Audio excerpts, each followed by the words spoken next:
उज्ज्वल भवितव्य आपल्या मुलामुलींचं सर्वाधिक योगदान नॅशनल इंग्लिश मीडियम स्कूलचं होय. आदर्श एज्युकेशन सोसायटीचं national English medium school Nadgive उच्च शिक्षित अनुभवी स्टाफ 10वीचा 100% रिझल्ट, डिजिटल शिक्षण प्रणाली, सुसज्ज लायब्ररी आणि लॅबोरेटरी, स्पर्धा परीक्षा मार्गदर्शन, कला क्रीडा सांस्कृतिक क्षेत्रासाठी प्रोत्साहन आणि व्यक्तिमत्व विकास यासह अनेक सुविधा. प्री प्रायमरी ते 10वी आजच आपल्या पाल्याचा प्रवेश निश्चित करा. सावंतवाडी विधानसभा मतदारसंघात मोदी @9 अंतर्गत बुद्धिवंत संमेलन पार पडलं.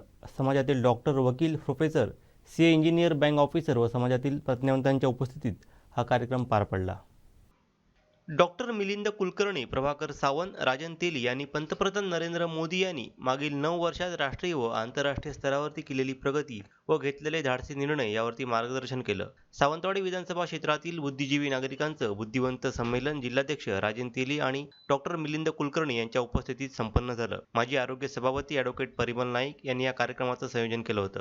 यावेळी या संमेलनाला प्रदेश नियंत्रित सदस्य युवराज लखमराजे भोसले, जिल्हा संघटक सरचिटणीस श्री प्रभाकर सावंत, प्रसन्ना उर्फ बाळू देसाई, जिल्हा चिटणीस महेश सारंग, जिल्हा प्रवक्ते सच्चिदानंद उर्फ संजू परब, माजी नगरसेवक तसेच संयोजक ॲडव्होकेट परिमल नाईक आदी उपस्थित होते. आणि आता सुद्धा खूप काही गोष्टी आम्हाला माहीत नव्हत्या ते पीपीटीमध्ये दिसल्या. मी इतर विषयावरती काय बोलत नाही, फक्त एकाच विषयावरती बोलतो. आपल्या संबंधी जे असलेला आरोग्य विषय म्हणजेच आयुर्वेद आणि योग, संपूर्ण जगामध्ये योगाचा प्रसार करण्याचं काम हे मोदीजींनी केलेलं आहे आणि ते खूप चांगलं काम केलेलं आहे आणि संपूर्ण जगामध्ये त्याचा खूप प्रचार प्रसार चाललेला आहे. आपल्याकडे सुद्धा चाललेला आहे, पण तेवढं लोक त्याच्यावर प्राधान्य देतात असं वाटत नाही. पण हळूहळू आता लोकांनी त्याच्याकडे लक्ष दिलेलं आहे. काल 21 जून हा जो कार्यक्रम झाला, आपल्या सिंधुदुर्गाचा जर विचार केला तर बऱ्याच ठिकाणी कार्यक्रम चांगल्या पद्धतीचे झालेले आहेत. तुम्ही पेपरमध्ये बघितलं, YouTube वरती बघितलं असाल. आणि आपल्या सिंधुदुर्गामध्ये योगाला खूप आता महत्त्व दिलं पाहिजे असं मी आणखी म्हणतो. कारण आता इथे जे आपण आहोत त्या सगळ्यांनी आपल्या योगासाठी म्हणून, बाकी काही असेल गोष्टी राजकीय सगळ्या असू दे, पण योगासाठी म्हणून आपण प्रत्येकाने आपला अर्धा तास हा दिलाच पाहिजे. तरच आपण ते काही सगळी कामं करू शकतो. कारण योग हा आपल्या भारतीय संस्कृतीचा एक भाग आहे आणि संपूर्ण जगाने तो मान्य केलेला आहे आणि पूर्वीपासून आहे. धन्यवाद. कारण हे बदल आपल्याला स्वतःला जाणवतात, एवढे बदल आपल्या समाजामध्ये बदलत गेले. आज प्रज्ञावंतांना बोला असं सांगण्याची गरज भासायला लागली आहे. कारण आतापर्यंत प्रज्ञावंत हा भीतीच्या छायाखाली स्वतःची प्रज्ञा ही जिभेपर्यंत आणत नव्हता. परंतु आता न भीता न घाबरता समाजामध्ये होणारे 9 वर्षातले बदल हे प्रखरपणे हे प्रज्ञावंत सांगू इच्छित आहेत, प्रखरपणे मांडत आहेत. नक्की कोणते? जून महिन्यातच, मे महिन्याच्या एंडिंगला आणि जूनच्या पहिल्या सुरुवातीला पुणे विद्यापीठात G20 संमेलन शिक्षकांसाठी संपन्न झालं. ह्या 2 दिवसाच्या संमेलनामध्ये सहभागी होण्याची संधी मिळाली आणि खरोखरच अभिमानाने ऊर भरून आला की त्या G20चं प्रतिनिधित्व आपले सन्माननीय पंतप्रधान करत आहेत. आणि ह्या G20 मधून जे पंचप्रण सांगण्यात आले ते पंचप्रण विकसित करताना लहानपासून थोरांपर्यंत आपली वंश परंपरा कशी प्रगत करायची आहे. आता ही वंश परंपरा म्हणजे काय? आपली असलेली कौटुंबिक संपत्ती आपल्या पुढच्या पिढीकडे सुपूर्द करायची आहे. मग ही संपत्ती म्हणजे काय?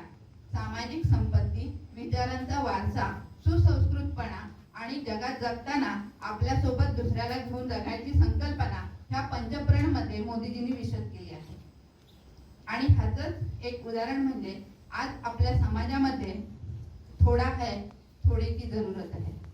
आपल्यामध्ये जे काही थोडंफार सुसंस्कृतपणा शिल्लक आहे आणि अजून त्याच्यामध्ये आपल्याला सुसंस्कृतपणा, विचारांचा आदान प्रदानपणा आणि आपल्यासोबत दुसऱ्याला चांगल्या पद्धतीने पुढे घेऊन जाण्याची क्षमता, एवढं जरी आपण विकसित करू शकलो तरी आज ह्या जगाच्या महासत्तेमध्ये आपण G20चे पंचप्रण परिणाम तर मला जाणवतो 2 ठिकाणी.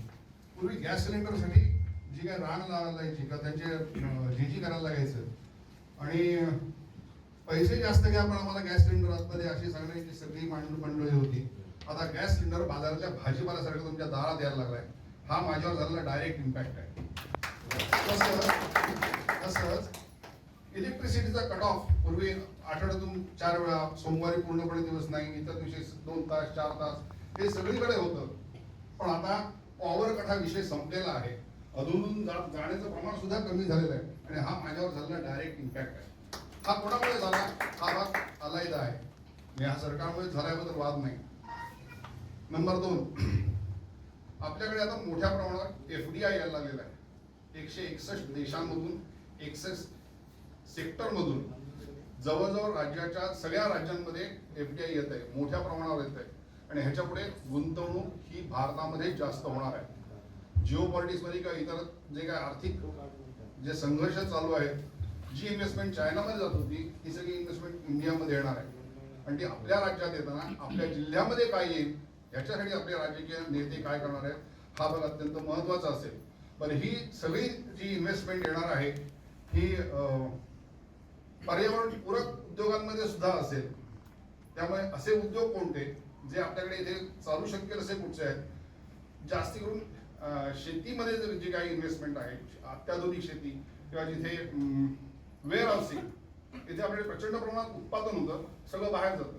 काजूचं मोठ्या प्रमाणात उत्पादन होतं, सगळं बाहेर जातं. त्याचा जो डायरेक्ट फायदा आहे हा आपल्या इकडच्या शेतकऱ्यापेक्षा त्या कारखानदारांना होतो.